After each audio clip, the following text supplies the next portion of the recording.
Even though Elliott's a dragon, he is Pete's best friend. What is it about Elliott that makes him so special, and why is he such a good friend to Pete?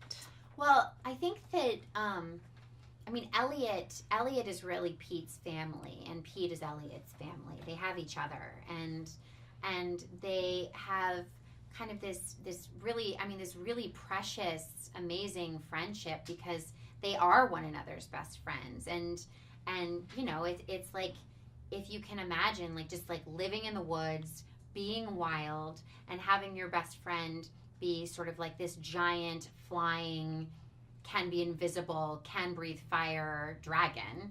I mean, that's kind of amazing. And they care, they love each other. They love each other. And speaking of that, Pete he's really torn. He's got his home in the forest, and then he meets Grace and the family, and he kind of feels like he belongs there as well. So what does this movie say about where home is and where we belong? Oh, wow, that's a great question. Well, I something that I think is really wonderful about Pete's Dragon is that it brings to mind kind of the notion that you can create your own family. This is about a little boy who's lost his parents, and his family becomes, his family is his best friend, who is a dragon, and then eventually becomes a part of another family. And I think for me, this movie is really about the miracle, the magic miracle of family and what that is.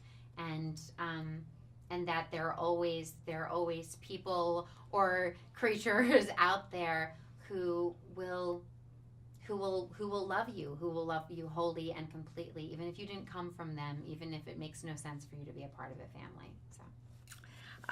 Grace has heard her father's stories about magic and dragons for years, but she never really took him seriously. Even though he said, even though you can't see it, doesn't mean it's not there. Yeah.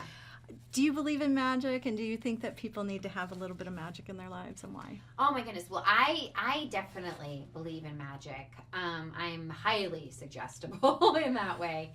And I think in a way it's like believing in magic isn't necessarily like, oh yeah, I believe in the supernatural or the fantastical or whatever, although I do.